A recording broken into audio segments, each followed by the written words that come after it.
Hoy les ofrecemos la era de la sinrazón.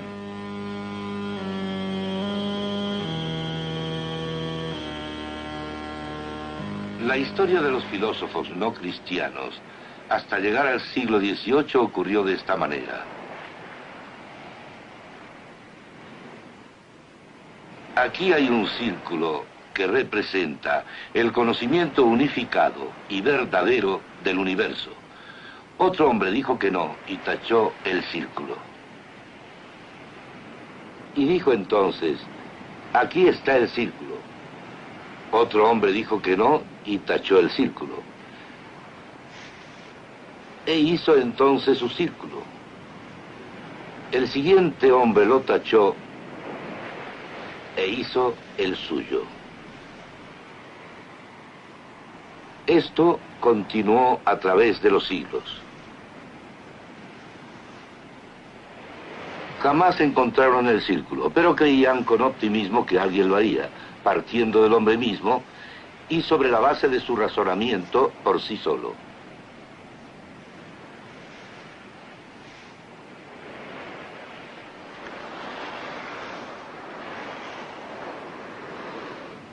Después, la hilera interminable de círculos trazados a través de la historia cesó.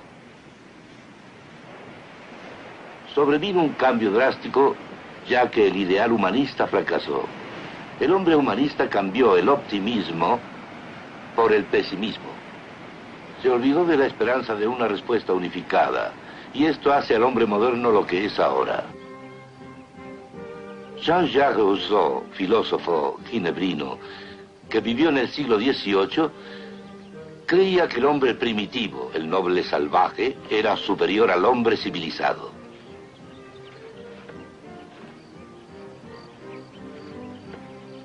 Pensaba que la Ilustración, con su énfasis sobre la razón, las artes y las ciencias, hacían que el hombre perdiera más de lo ya ganado.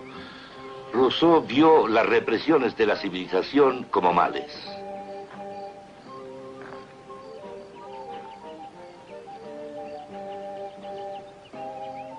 L'homme est né libre, et cependant, partout, il est dans les fers. El hombre nace libre, mas por doquier se ve aprisionado. No solo se refería a estar libre de Dios y de la Biblia, sino a estar libre de toda clase de restricciones, libre de toda cultura, libre de la autoridad, absolutamente libre para lo individual, estando lo individual en el centro del universo. Cuando se aplicaba lo individual, su concepto recaía en el ideal bohemio, en donde el héroe era el hombre que luchaba contra las normas, los valores y las restricciones de la sociedad. Cuando Rousseau aplicaba su concepto de la libertad autónoma a la sociedad, este concepto no funcionaba. Aquel que se rehúse a obedecer la voluntad general, se le obligará a hacerlo entonces por la fuerza. Rousseau escribió esto en 1762. Significa únicamente que va a ser forzado a ser libre.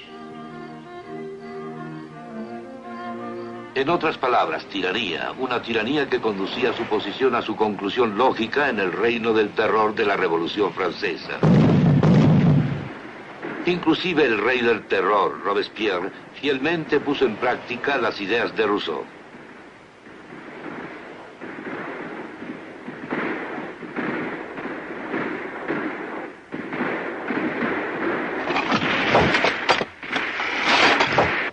Paul Gauguin fue un seguidor de Juan Jacobo Rousseau.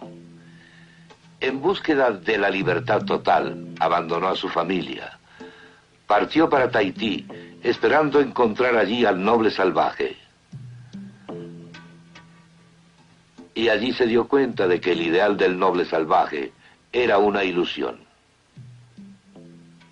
Al trabajar en esta pintura, escribió también sobre esta. La consideró una obra filosófica comparable al Evangelio. Pero ¿qué Evangelio? Gauguin mismo dijo: próximo a la muerte de una vieja mujer, un extraño pajarillo estúpido concluye: ¿de dónde? ¿Qué? ¿A dónde? dolor. Eres mi amo. Destino, cuán cruel eres y siempre vences. Me rebelo. Lo que encontró en Tahití fue muerte y crueldad.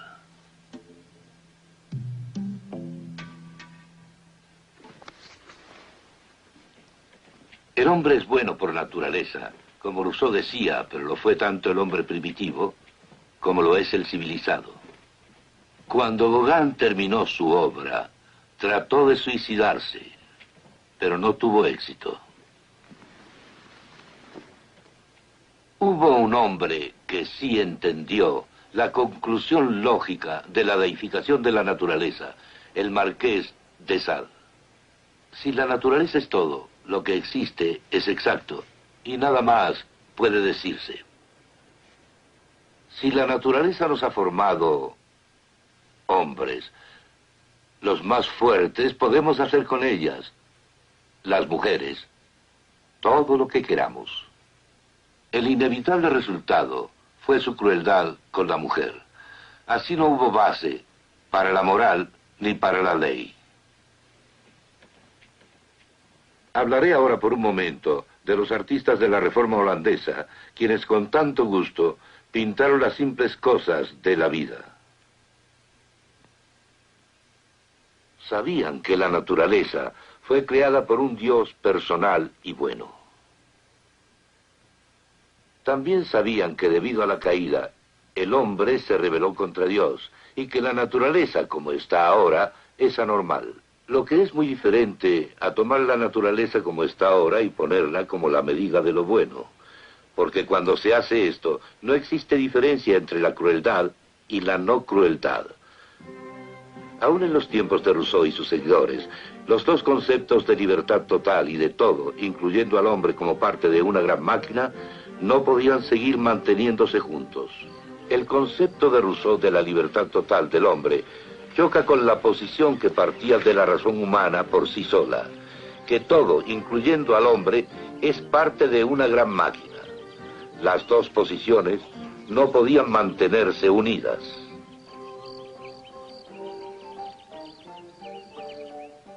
Más tarde, los filósofos alemanes Immanuel Kant y Georg Wilhelm Hegel y el danés Søren Kierkegaard lucharon con el problema de la unidad de la razón, por un lado, y por el otro con el significado y los valores. No resolvieron el problema.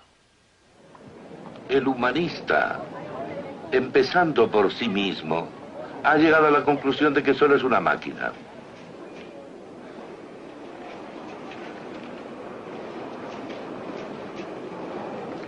El hombre humanista no tiene cabida para un Dios personal. Tampoco tiene cabida para el significado de hombre como hombre. Tampoco para el amor, ni para la libertad.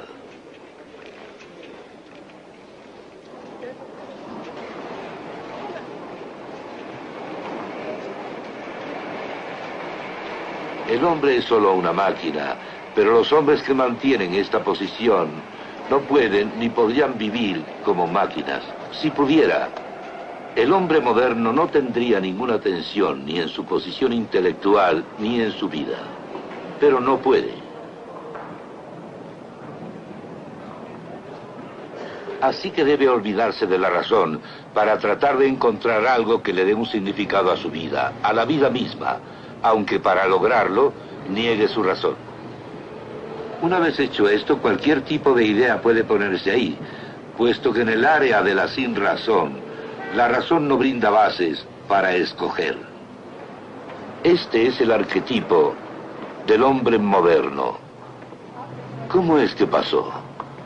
Pasó porque el vano hombre humanista, aunque era finito, insistió en partir solo de sí mismo y de lo que llegaría a saber sin otro conocimiento, y no tuvo éxito. Tal vez el más conocido de los filósofos existencialistas fue Jean-Paul Sartre. Solía pasar mucho tiempo aquí en París, en el Deux Magots.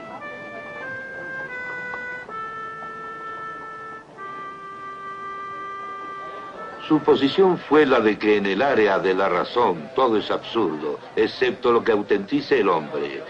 O sea, dar validez a su existencia por un acto de voluntad.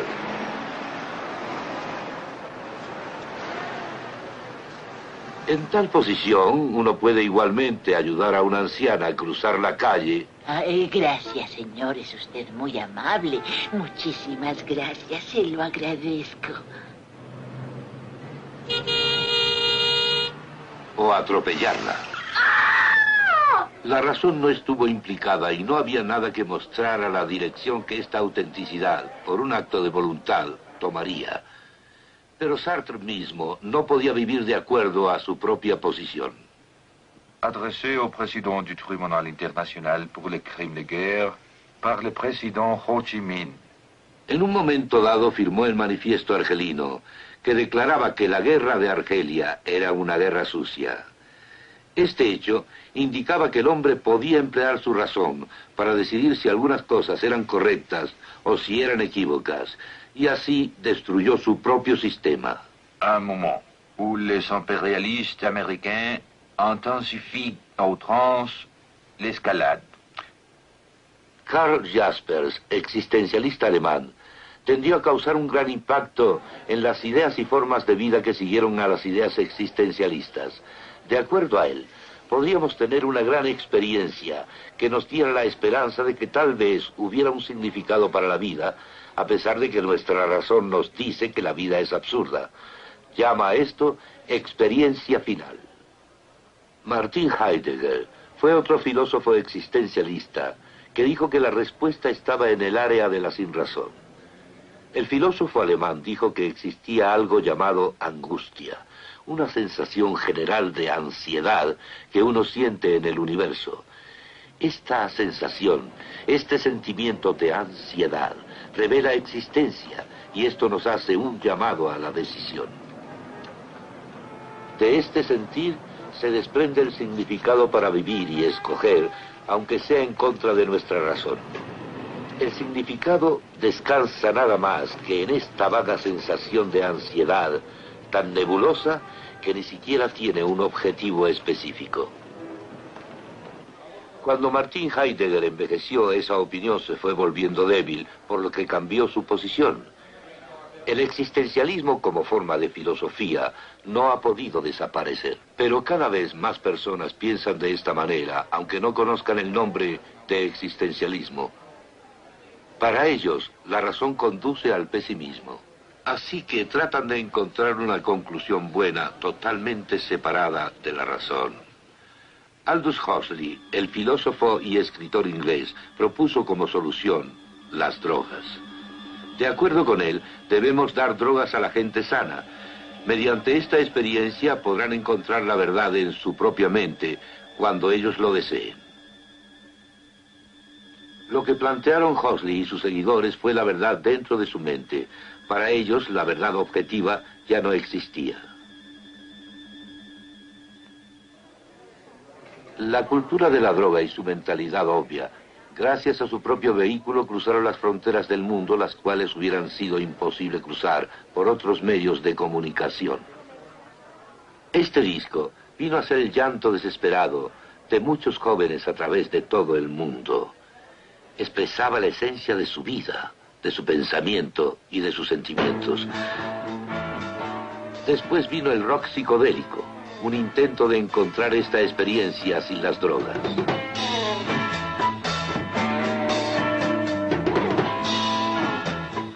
La gente joven, y los viejos también, probaron las drogas, pero luego se convirtieron a las religiones orientales. Tanto las drogas como las religiones orientales buscan la verdad dentro de uno mismo, negando la razón. La razón central de la popularidad de las religiones orientales en el occidente es un posible significado no racional para la vida y los valores. La razón por la que los jóvenes se convirtieron a religiones orientales y demás es simplemente el hecho, como hemos dicho, de que el hombre, al haber pasado al área de la sinrazón, puede encontrar todo ahí. La esencia de las religiones orientales es la negación de la razón, igual que sucede al ingerir las idealistas drogas. Así que el convertirse hoy a las religiones orientales concuerda con la metodología existencial moderna, el existencialismo del hombre moderno, al tratar de encontrar una esperanza optimista en el área de la sinrazón cuando ha abandonado la esperanza de una base humanista, de encontrar una clase de respuestas unificadas a la vida, un significado a la vida a través de la razón. Aunque los demonios no encajen en las conclusiones del hombre moderno en cuanto a la base de su razón, muchas personas modernas creen que aún los demonios son mejores que todo en el universo al ser solo una gran máquina.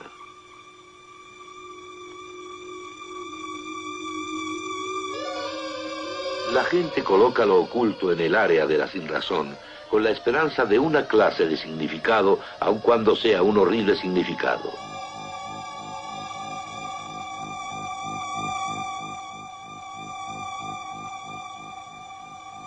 Uno debe sentir como cristiano una gran pena por estas personas, pero en lo que a culpabilidad se refiere, uno debe entender que a estas personas no se les debe culpar.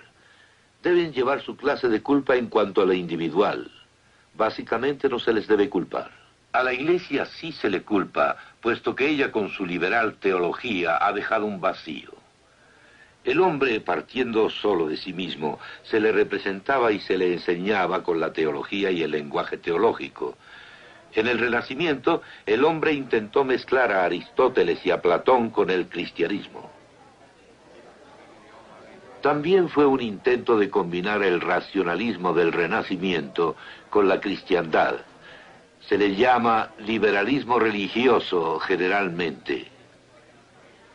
Esto era estropeado por lo sobrenatural y a menudo lo negaron enteramente. Por ejemplo, la resurrección de Cristo después de muerto. Trató de aferrarse a un Jesús histórico, seleccionando del Nuevo Testamento todos esos elementos sobrenaturales que el Nuevo Testamento enseñó sobre Cristo.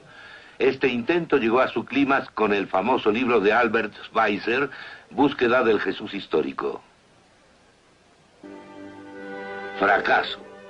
Fracaso el tratar de apartar del Nuevo Testamento lo sobrenatural y mantener al Cristo histórico. Al Cristo histórico no se le puede separar de los hechos sobrenaturales relacionados con él en la Biblia. La historia y lo sobrenatural están demasiado vinculados en el Nuevo Testamento. Si conservamos algo del Jesús histórico, se tiene que conservar algo de lo sobrenatural. Si uno se olvida de todo lo sobrenatural, entonces no hay Jesús histórico.